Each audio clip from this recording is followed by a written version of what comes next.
अस्सलाम वालेकुम दोस्तों इजिप्ट में मौजूद वैली ऑफ द किंग में जब टूटनखामुन का खजानों से भरा डोम डिस्कवर किया गया तो इस खबर ने पूरी दुनिया में हलचल मचा दी थी। 26 फीट पहाड़ के नीचे मौजूद ये डोम 3000 सालों बाद खोला गया था, जिसमें लातादाद खजाने और किंग टूटनखामुन की मम्मी भी मौजूद थी। दोस्तों ये सारे का सारा सोना प्योर गोल्ड था और इसका टोटल वजन 1,03,000 तोला सोने के बराबर बनता था, जिसको अगर आप किसी चीज से कंपेयर करें तो वो एक टोयोटा गाड़ी के वजन के बराबर बनता है। दोस्तों ये सारे का सारा खजाना वैसे तो प्राइसलेस है, लेकिन अगर आज के दौर में इसकी कीमत का अंदाजा लगाया जाए तो तकरीबन 5.5 अरब रुपए बनते हैं। दोस्तों आर्कियोलॉजिस्ट ये देखकर हैरान थे कि आज के मॉडर्न दौर में भी बड़ी बड़ी माइनिंग कंपनी को इतना सारा सोना निकालने में कम से कम 10 साल का वक्त लग जाता है। तो आज से 3000 साल पहले तो ना ही उनके पास कोई मशीनरी थी और ना ही कोई टेक्नोलॉजी, तो उन्होंने आखिर इतना सारा सोना कैसे निकाला। तो दोस्तों आज की वीडियो में हम इसी के बारे में जानेंगे, लेकिन मेरी आपसे गुजारिश है कि ये वीडियो स्टार्ट होने से पहले आप मेरे चैनल को सब्सक्राइब कर दें और अगर आपको मेरी वीडियो पसंद आए तो उसको लाइक एंड शेयर लाजमी कीजिएगा। चलो दोस्तों स्टार्ट करते हैं।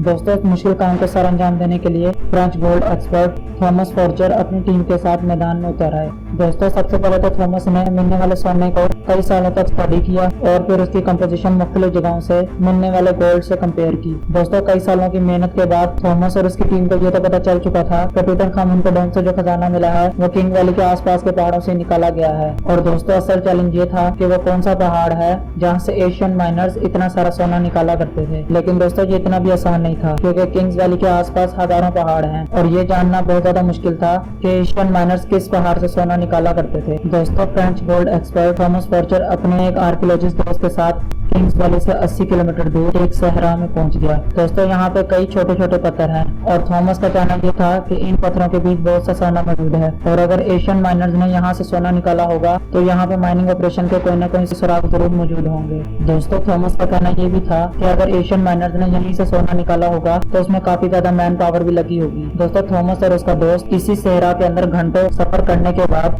एक ऐसी जगह पर पहुंचे जहाँ पर उनको कुछ अजीब देखने को मिला। दोस्तों जब उन्होंने गाड़ी से उतरकर करीब जाकर उस चीज को देखा तो उन्होंने ये देखा कि वहाँ पर एक कुआं है जो एक कदीम जमाने का है और वो अब तक खुश्क हो चुका है। दोस्तों अब उनको ये बात तो पता चल चुकी थी कि ये कुआं यहाँ से गुजरने वाले काफिलों को किसी दौर में पानी फराहम किया करता था, लेकिन दोस्तों इसके अलावा उनको एक और चीज भी मिली जिसने उनको और ज्यादा हैरान कर दिया। दोस्तों थॉमस और इसके दोस्त को यहाँ पर एक कमरा मिला जो एक इबादत गाह का मंजर पेश कर रहा था। दोस्तों इस कमरे की छत और दीवारों पर बहुत ज्यादा मेहनत करके कार्विंग और पेंटिंग की गई थी। दोस्तों जब इस आर्ट वर्क को गौर से देखा गया तो इसमें बहुत से राज छुपे हुए थे। दोस्तों थॉमस के साथ जो दोस्त आया था वो असल में एक आर्कियोलॉजिस्ट था और उसने देखते के साथ ही बता दिया था कि ये वही राज हैं जिनके बारे में हम जानना चाहते हैं। दोस्तों पेंटिंग करने वाले ने अपने आर्ट में ये बताया था कि ये कुआं और ये रेस्ट रूम यहाँ से गुजरने वाले काफिले की पहली आरामगाह है जहाँ पर एशियन माइनर्स आराम करने के लिए रुकते थे। दोस्तों असल में एशियन माइनर्स ने गोल्ड माइन तक जाने के लिए कुआं और रेस्ट एरिया का एक नेटवर्क बनाया हुआ था। दोस्तों एक अंदाजे के मुताबिक एक रेस्ट एरिया और दूसरे रेस्ट एरिया के दरमियान का फासला 70 से 80 किलोमीटर के दरमियान है और ये भी कहा गया कि एक रेस्ट एरिया से दूसरे रेस्ट एरिया तक पहुंचने में एशियन माइनर्स को कई दिन लग जाते होंगे। दोस्तों ये सब देखते ही थॉमस और उसका दोस्त बहुत ज्यादा खुश हुए और उनको ये भी पता चल गया कि उनको आगे जाकर ऐसे बहुत से रेस्ट एरिया मिलेंगे, क्योंकि दोस्तों थॉमस इस चीज के बारे में कई सालों से रिसर्च कर रहा था और जब वो कामयाबी के बहुत ज्यादा करीब पहुंच गया तो उसने हिम्मत नहीं हारी और सहरा की गहराई में जाने का फैसला कर लिया। दोस्तों थॉमस और उसका दोस्त चलते जा रहे थे और उनको रास्ते में कई सारे रेस्ट एरिया भी मिलते जा रहे थे, लेकिन उनको गोल्ड माइन का कोई भी निशान नहीं मिल रहा था। आखिरकार 2 दिनों की लगातार मेहनत के बाद उनको एक ऐसी जगह नजर आई जहाँ पर बहुत सारे पत्थर बिखरे हुए थे। देखने में तो दोस्तों ये एक नॉर्मल सी जगह लगती थी, लेकिन थॉमस का मानना ये था कि ये वही जगह है जहाँ पर एशियन माइनर्स माइनिंग करते थे और उसकी बात भी सच्ची साबित हुई। दोस्तों थॉमस को यहाँ से पत्थरों के कुछ ऐसे टूल्स मिले जिसके जरिए पत्थरों को तोड़कर उसके बीच से सोना निकाला जाता था। दोस्तों ये पत्थर जो दिखने में नॉर्मल लग रहा है,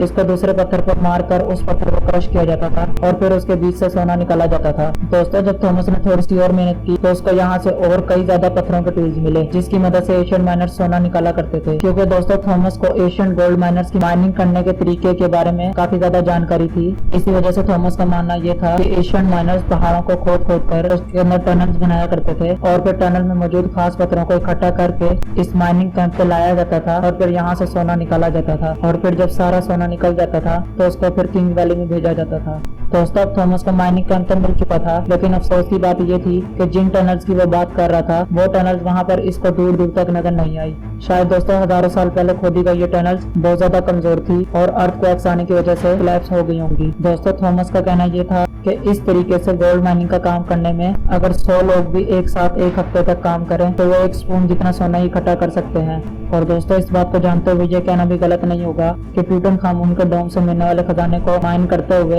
हजारों एशियन माइनर्स एक ही वक्त में काम करते थे और फिर भी उनको सालों लग जाते होंगे। दोस्तों ये सारा सोना जर्रात की फॉर्म में किंग्स वैली में लाया जाता था, जहाँ पर एक और टीम इसको डिजाइन किया करती थी जिसमें टूटनखामुन का death mask, coffin, statues, jewelleries, chairs और गोल्ड चैरियट भी शामिल है। दोस्तों जब 1922 में हॉवर्ड कार्टर ने ये डोम डिस्कवर किया था तो उस वक्त इस डोम में 5000 मुख्तलिफ किस्म की चीजें थी। दोस्तों इन तमाम चीजों का कैटलॉग बनाने में ब्रिटिश आर्कियोलॉजिस्ट को पूरे 10 साल लग गए थे। तो दोस्तों ये थी आज की वीडियो, पसंद आए तो इसको लाइक एंड शेयर लाजमी कीजिएगा। चलो मिलते हैं अगली शानदार वीडियो में, तब तक के लिए अल्लाह हाफिज।